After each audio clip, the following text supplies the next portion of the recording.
এই ভিডিও শেষে আমরা একটা গুরুত্বপূর্ণ বিষয় নিয়ে আলোচনা করব যেটা বায়োফ্লক চাষীদের জন্য খুবই গুরুত্বপূর্ণ। আশা করি আপনারা পুরো ভিডিওটা দেখবেন এবং শেষ পর্যন্ত দেখবেন, তাতে করে আপনারা উপকৃত হবেন এবং বায়োফ্লককে সামনের দিকে আরও সফলভাবে এগিয়ে নিতে সক্ষম হবেন। আসসালামু আলাইকুম, আশা করি সবাই ভালো আছেন এবং সুস্থ আছেন। আজকে এই ভিডিওতে আমরা দুইটা বিষয় নিয়ে কথা বলবো, যে দুইটা বিষয় সম্পর্কে আপনাদেরকে আগে নিশ্চিত হতে হবে, তারপরে বায়োফ্লক করতে আসতে হবে। এই দুটি বিষয় সম্পর্কে যদি আপনারা না জেনে বায়োফ্লক করতে আসেন তাহলে কিন্তু আপনারা ক্ষতির সম্মুখীন হতে পারেন। এজন্য এই দুটি বিষয় সম্পর্কে আপনারা এই ভিডিওতে দেখুন এবং জানুন। চলুন এখন দেখে নেওয়া যাক যে দুটি বিষয় নিয়ে আমরা আলোচনা করব। তার প্রথম বিষয়টা আসলে কি? প্রথম বিষয়টা হলো বিদ্যুৎ বা ইলেকট্রিসিটি। আপনি যে এরিয়াতে থাকেন সেখানে লোডশেডিংয়ের পরিমাণটা কেমন সেই সম্পর্কে আপনাকে আগে নিশ্চিত হতে হবে। সেই অনুপাতে আপনাকে একটা ব্যাকআপ সিস্টেম রেডি করতে হবে, কারণ অল্প জায়গায় অধিক ঘনত্বে মাছ চাষ করার কারণে আপনাকে 24 ঘন্টা অক্সিজেন সরবরাহকে নিশ্চিত করতে হবে। এখন আপনার মনে প্রশ্ন আসতেই পারে যে আপনি কেমন ব্যাকআপ সিস্টেম রেডি করবেন। আপনি যদি পাইলট প্রজেক্ট করেন বা আপনি যদি ছোট পরিসরে শুরু করেন তাহলে সেক্ষেত্রে আপনি জেনারেটর ইউজ করতে পারেন আপনার প্রজেক্টের জন্য, অথবা আপনি আইপিএস ইউজ করতে পারেন।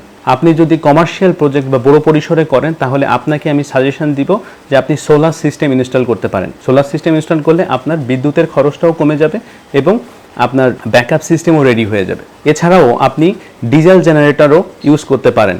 ডিজেল জেনারেটর ইউজ করার ফলে আপনার খরচও অনেকটা কমে যাবে পেট্রোল জেনারেটরের থেকে। এখন দ্বিতীয় যে বিষয়টা নিয়ে আমরা আলোচনা করব সেটা হলো অক্সিজেন বা অ্যারেশন। বায়োফ্লকে অল্প জায়গায় অধিক ঘনত্বে মাছ চাষ করার কারণে আমাদেরকে 24 ঘন্টা বাধ্যতামূলক অক্সিজেন সরবরাহকে নিশ্চিত করতে হয়, না হলে মাছের বৃদ্ধি স্বাভাবিক হয় না, মাছ স্বাভাবিকভাবে খাবার খায় না, মাছ পানির ওপরে খাইতে থাকে এবং আস্তে আস্তে মাছ বিভিন্ন রোগে আক্রান্ত হয় এবং দুর্বল হওয়ার মাধ্যমে বিভিন্ন রোগে আক্রান্ত হয়ে থাকে এবং আস্তে আস্তে মাছ কিন্তু মারা যায়। এজন্য বায়োফ্লক ট্যাঙ্কে আমাদেরকে 24 ঘন্টা অক্সিজেন সরবরাহটাকে নিশ্চিত করতে হবে। অনেক বায়োফ্লক চাষি একটা মোটর দিয়েই তার বায়োফ্লক প্রজেক্ট পরিচালনা করে থাকে। আমি তাদেরকে বলবো আপনারা এই ভুলটা মোটেও করবেন না, কারণ মোটর একটা ইলেকট্রিক জিনিস, এটা যে কোনো সময় নষ্ট হয়ে যেতে পারে। কিন্তু আপনার 24 ঘন্টা কিন্তু অক্সিজেন সরবরাহটাকে নিশ্চিত করতে হবে আপনার বায়োফ্লক ট্যাঙ্কে। এজন্য আপনারা অবশ্যই একটা ব্যাকআপ মোটর আপনাদের কাছে রেখে দিবেন। আর আপনারা যদি পারেন, আপনাদের সাধ্যে কোলায়, তাহলে আপনারা একটা কাজ করবেন, সেটা হলো যে দুইটা মোটর ইউজ করবেন একসাথে। একটা মোটর 1 ঘন্টা চালালেন, আর একটা মোটর ধরেন আরেক ঘন্টা চালালেন, বা একটা মোটর 5 ঘন্টা চালালেন আর একটা মোটর 5 ঘন্টা চালালেন। এভাবে যদি আপনারা চালাতে থাকেন তাহলে কিন্তু আপনার মোটরের প্রেশারটা কিছুদিন পরে কমে যাবে না।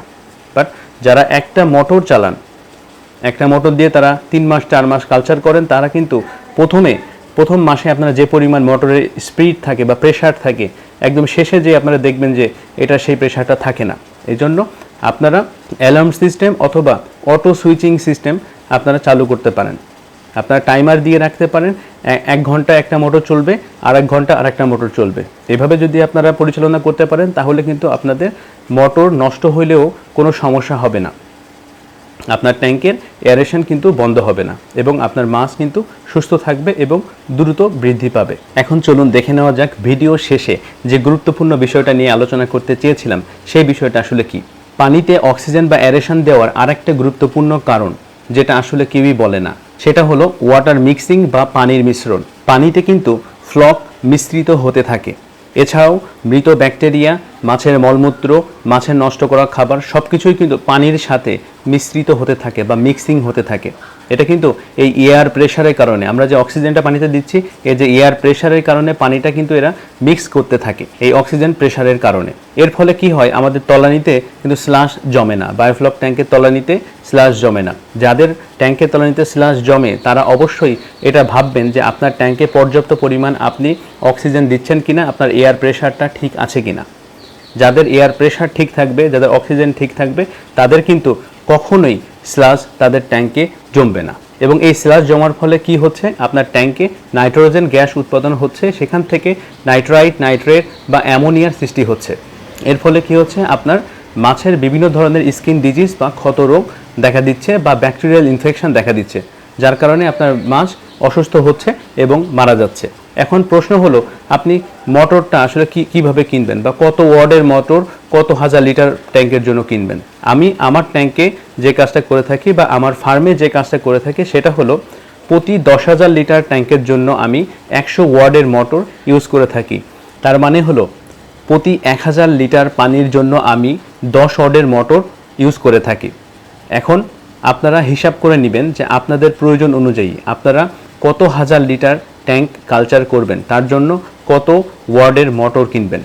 এই প্রতি 1000 লিটার পানির জন্য 10 ওয়াটের মোটর, এই হিসাবে আপনারা হিসাব করে নেবেন।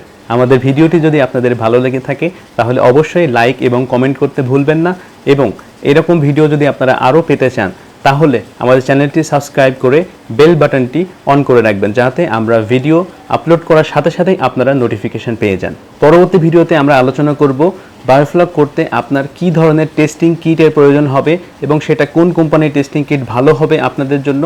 এই বিষয়গুলো নিয়ে আমরা পরবর্তী ভিডিওতে আলোচনা করব, এবং সে পর্যন্ত আশা করি আপনারা আমাদের সাথে থাকবেন এবং পাশে থাকবেন। ধন্যবাদ।